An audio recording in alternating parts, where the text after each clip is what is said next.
ఏవైతే అవన్నీ కూడా పరిష్కరిస్తామని చెప్పి మాట ఇస్తా ఉన్నాం. ఎట్టి పరిస్థితులు కూడా ఇవాళ కేసీఆర్ నేను మాట చెప్తా ఉంటే నమ్మస్తాను. ఓ నలుగురు ఎమ్మెల్యేలు గ్రామ కంపెనీకి తీసుకొచ్చాడు, నలుగురు ఎమ్మెల్యే తీసుకొచ్చాడు. ఇలా వీళ్ళు పరమ పవిత్రులట, వీళ్ళట ఇది నిప్పు కనికలట. కాంగ్రెస్ పార్టీలో గెలిచిన ఎమ్మెల్యేలు, కాంగ్రెస్ పార్టీలో 18 మంది ఎమ్మెల్యే గెలిస్తే 12 మంది ఎమ్మెల్యేలు ఆయన తీసుకుపోయాడు. నేను నలుగురు ఏదైతే పెట్టిండో ఆ నలుగురిలో 3 ఎమ్మెల్యేలు, కొల్లాపూర్ ఎమ్మెల్యే కావచ్చు, పీనపట్ల ఎమ్మెల్యే కావచ్చు, నా తాండూరు ఎమ్మెల్యే కావచ్చు, వీళ్ళు 3 కూడా కాంగ్రెస్ పార్టీలో గెలిచి ఎంత కమ్మరు పోయో తెలియదు కానీ అమ్మరు పోయి అక్కడికి వచ్చి వాళ్ళంతా నిప్పు కరికలని చెప్పి మనం చూపిస్తుందంటే కేసీఆర్ మళ్ళా గుర్రెలు అనుకుంటున్నాడు. మళ్ళా కేసీఆర్ మళ్ళా గుర్రెలు అనుకుంటున్నా. వాళ్ళ మాటలు వినేంత వరకు మన బతుకులు ఇచ్చే ఉంటాయి, గుర్తుపెట్టుకోండి. వాళ్ళ మాటలు వినేంత వరకు ఇచ్చే ఉంటాయి. మీరు మీ పిల్లలు చదివించండు, కులానికి చిన్నవాళ్ళమే కావచ్చు కాక మా బతుకులు మా పిల్లలకు రావచ్చని చెప్పి మీ కొడుకులు చదివలేదా, మీ పిల్లలు చదివలేదా? ఎవరికైనా ఒక్కరికైనా ఉద్యోగం వచ్చిందా చెప్పండి? ఏం ఇంత చెప్తాడు? నీ ఉద్యోగాలు నీకు రావాలంటే తెలంగాణ కావాలి, వచ్చిందా మరి? ఉద్యోగం తెలంగాణ వచ్చిందా ఉద్యోగం? నీ నీళ్ళు నీకు రావాలంటే తెలంగాణ కావాలి, వచ్చిందా మరి? నీ నిధులు నీకు కావాలంటే తెలంగాణ కావాలి, వచ్చింది. అధికారులు ₹1,00,000 ఎక్కడ కూడా రాలే. చివరికి ఏ ఒత్తిడి ఇళ్లలో, ఏ ఎస్సీల ఇళ్లలో, ఏ అనగానే జాతర ఇళ్లలో పిల్లలు చదువుకున్నారో ఆ కొమ్మరయ్య కొడుకో ఆ మల్లయ్య బిడ్డకో ₹3,116 బుద్ధి ఇస్తా, తల్లి మీద తండ్రి మీద భారం పడకుండా చూస్తా అని చెప్పేది కేసీఆర్ గారు ఇచ్చిందా? 4 నెలలు ఎప్పుడన్నా ఇచ్చిందా? ₹1 కూడా చదువుకున్న బిడ్డలకి నిరుద్యోగ ఇవ్వలేదు. అడుగుతున్న కేసీఆర్ గారు ధనిక రాష్ట్రంలో, సంపదకు కొలవలేని రాష్ట్రంలో, భారతదేశం నంబర్ 1 రాష్ట్రంలో నీ నోరా, నీ నాలుగలా పార్టీ పట్టణ ఆడుతున్నాడు. నువ్వు చెప్పలేదా 2019 ఎన్నికల్లో ఏమని చెప్పినాడు? ఏమి హామీ ఇచ్చినావు? నేను ఇస్తాను చెప్పలే, ఇచ్చిన 4 నెలల్లో డబుల్ బెడ్రూమ్ లేకుండా నాశనం చేసిండు. ఈ ₹3,116 లేకుండా నాశనం చేసిండు. చివరికి మనకు తాగే నీళ్ళు ఇస్తున్నా అని చెప్పి మన పేరు ₹40,000 కోట్లు అప్పు చేసిండు. మా నర్సరావు గారు మొత్తం చెప్పొచ్చు. నీకు తెలుసో నీకు రూపాయి ఆదాయం లేకపోయినప్పటికీ కూడా, నీకు ఇల్లు లేకపోయినా, నీకు జాగా లేకపోయినా, నీ దగ్గర మీద నమ్మినప్పటికీ కూడా నీ ఇంట్లో కనుక ఒక అబ్బాయి పుట్టినా, ఒక అమ్మాయి పుట్టినా, ఆ అమ్మాయికి పుట్టిన పుట్టగానే మనం డబ్బులు వేస్తూ ఉంటాం, మంచి గొప్ప ఎదురాలని చెప్పి ధాన్యం పోస్తూ ఉంటాం బిడ్డల పుట్టినలో. కానీ కేసీఆర్ ఏమైతే తెలుసా, పుట్టిన ఆ బిడ్డ, పుట్టిన ఆడబిడ్డ అయినా మగపిల్లైనా ₹1,25,000 అప్పుతో పుట్టిన మర్చిపోతాడు. అసలు పుట్టిన బిడ్డకు ₹1,20,000 అప్పుతో పుట్టింటాం. ఇవాళ ఇట్లా చేసుకుంటా మునుగోలుకి వెళ్ళిపోయింది. నాకు అందిస్తా.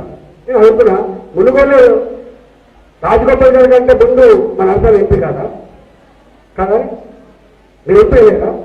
రాజగోపాల్ గారి కంటే ముందు మన నర్సంలో ఎంపీ ఇక్కడ, అంతమంది కూర్చున్న అటువంటి ఎమ్మెల్యే. మరి 5 ఏళ్ళు నీకు అధికారం ఇస్తే, 5 ఏళ్ళు అధికారం ఇస్తే ఇచ్చినవా? నీకు తెలుస్తుందో, నీ పెద్దలు తెలుస్తుంది. ప్రతి నియోజకవర్గంలో 100 పడకల హాస్పిటల్ పెడతా అని చెప్పిన వ్యక్తి ఎవరు? కేసీఆర్ కదా.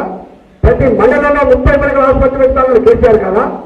నేను అడుగుతున్నా, రాజగోపాల్ అంటే కాంగ్రెస్ పార్టీకి గెలిచింది, నువ్వు ఇక్కడ ఇయ్యలేంటే ఒక అతను. నీ టీఆర్ఎస్ పార్టీ ఎమ్మెల్యేగా చేరుతూ 90 నియోజకవర్గాల్లో నీ సంఖ్యని పేరిన మిగతా నియోజకవర్గాల్లో ఎక్కడన్నా నీవు నీ గవర్నమెంట్ వచ్చిన తర్వాత 100 పడకల హాస్పిటల్ పెట్టినావా? మరి పెట్టినామా? చివరికి వెనుకడ ఉన్న హాస్పిటల్ చాలా మంచి రిజల్ట్ పెడతామని చెప్పి ఇవాళ మా ఒట్టేరు చదువుకునే స్కూళ్ళల్లో, మా ఒట్టేరు పిల్లలు చదువుకునే స్కూళ్ళల్లో మనకు అంతకుముందు అడగగానే సీట్ ఇచ్చేది. ఇప్పుడు అది కూడా ఇచ్చేదని చెప్పి చెప్తాను. మరి రిజర్వేషన్ చెప్తాను. ఆ స్కూళ్ళల్లో డబ్బులు చక్కగా రాకపోతే కల్తీ నూనె తెచ్చుకొని, కల్తీ వస్తువులు తెచ్చుకొని తింటా ఉంటే మన బిడ్డలు అస్వస్థత గురించి మనం వాస్తాం కదా. ప్రతి నిత్యం ఏదో ఒక రెగ్యులర్ స్కూళ్ళల్లో మన పిల్లలు కల్తీ ఆహారం తిని దవాఖాన పాటు అవసరం మనం వాస్తాం కదా. ఏ బిడ్డడి శవం ఏ ఇంటికి వస్తారని చెప్పి బిక్కు పడతా ఉంటాం. ముఖ్యమంత్రి గారికి మన పిల్లలు చదువుకునే హాస్టళ్లలో, మన పిల్లలు చదువుకునే రెగ్యులర్ స్కూళ్ళల్లో భోజనం పెట్టిందే చూసేటువంటి బాధ్యత లేదు. కానీ మన ఓట్ల మీద మాత్రం బాధ్యతతో గుర్తుపెట్టుకోండి. మన ఓట్ల మీద మాత్రం వాళ్ళకు మమకారం గుర్తుపెట్టుకోండి. ఇవాళ ఏదైతే ఇవన్నీ బాగుపడాలంటే తప్పకుండా రెసిడెన్షియల్ స్కూళ్ళలో మన పిల్లలకు మంచి మంచి భోజనం, మంచి చదువు, వాళ్ళ బతుకు బాగుపడాలంటే ఈయన గవర్నమెంట్ పోకుండా సాధ్యం కాదు. డబుల్ బెడ్రూమ్ రావాలన్నా మనం పెన్షన్ పోతాడు, ఏది పేరు గుర్తుపెట్టుకోండి. కళ్యాణ లక్ష్మి చెక్కులు ఇవాళ అంటుండే సంవత్సరానికి ఇస్తాడు. రేపు భారతీయ జనతా పార్టీ వస్తే కళ్యాణ లక్ష్మి చెక్కులు పెళ్లి పండుగలోనే ఇచ్చే గుర్తుపెట్టుకోండి. పెన్షన్లు 3 నెలల రాక ఆ పెన్షన్లు ఇవాళ ప్రతి నెల 10 రోజుల పెన్షన్ ఇచ్చే సత్తా ఉంటుంది. పైన నరేంద్ర మోడీ గారు ఉన్నారు కాబట్టి నరేంద్ర మోడీ గారి ఆశీర్వాదంతో వారి సపోర్ట్తో ఇవన్నీ కూడా గొప్ప చేసే బాధ్యత మానవుడు ఉంటుంది. దేశంలో 29 రాష్ట్రాలుంటే 19 రాష్ట్రాల్లో భారతీయ జనతా పార్టీ అధికారులు గుర్తుపెట్టుకోండి. వాళ్ళకు నచ్చకపోతేనే ఏం చేయకపోతే వాళ్ళ గవర్నమెంట్ 20,000 ఉంటుందా? 5 ఏళ్ళకే ఆగమైపోతుంది. కేసీఆర్ గారు 5 ఏళ్ళకే ఆగమైపోతాడు.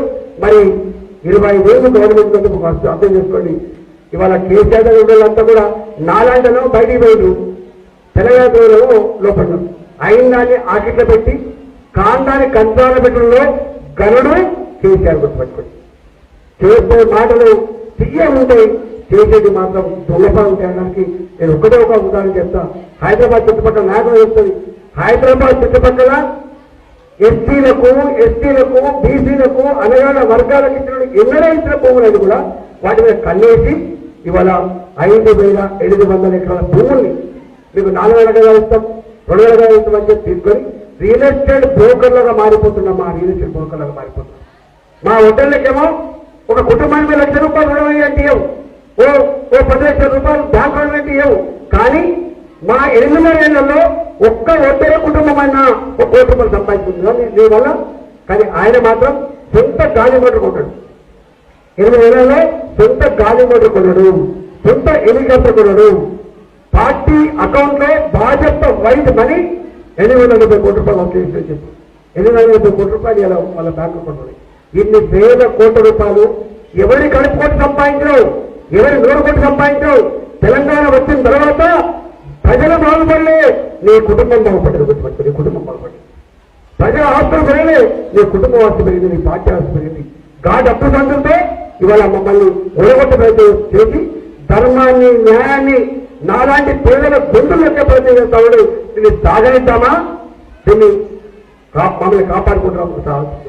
నా ఉదయభావంలో 6 నెలల కాలం పాటు రాజీ రంపాలు పెట్టిండు, చేపలు రాకిండు, ఎన్ని వేల కోట్ల రూపాయలు ఖర్చు పెట్టిండో, ఎన్ని లాయర్లు ఇక్కడ పంచిండో, ఎంతమందిని బెదిరించిండో, ఎన్ని చేసినా కూడా నేను నా భార్య ఇద్దరం కలిసి 6 నెలలు తిరిగినాం, ఇంటింటికి తిరిగినాం.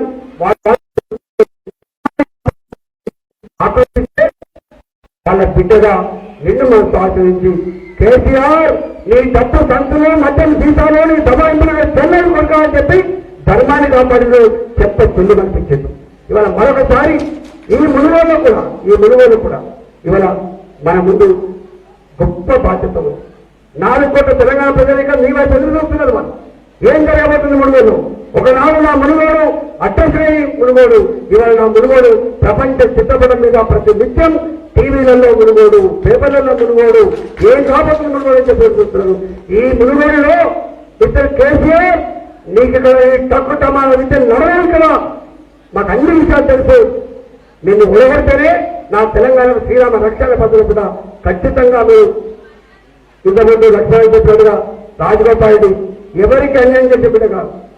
ఆయన అంతకుముందు ఓడిపోయిన ఎమ్మెల్యే ఏం చేశారో అవన్నీ మీ కళ్ళ ముందు కథలుగా వింటా ఉన్నాం మేము. ఈ ఆయన గురించి మేము కామెంట్ చేస్తే కిందైపోతుందని ఎవరికి అన్యాయం చేయని బిడ్డ, ఆపదలో ఉంటే ఆదుకునే బిడ్డ, ధైర్యంగా మన కోసం కొట్టాడే బిడ్డ, అసెంబ్లీ సాక్షిగా ముఖ్యమంత్రి గారి సమక్షంలో ఇది నీ ప్రభుత్వం దోపిడీ ప్రభుత్వం అని చెప్పి అన్న ఏకైక బిడ్డ రాజగోపాల్. కాబట్టి రాజగోపాల్ గారిని మంచి మేయర్తో గెలిపించి ఆశీర్వదించాలని చెప్పుకుంటూ నాకు మళ్ళీ ఇంకా వేరే 2 మీటింగ్లు కాబట్టి నాకు పర్మిషన్ ఇస్తారని చెప్పి తెలియజేస్తున్నా.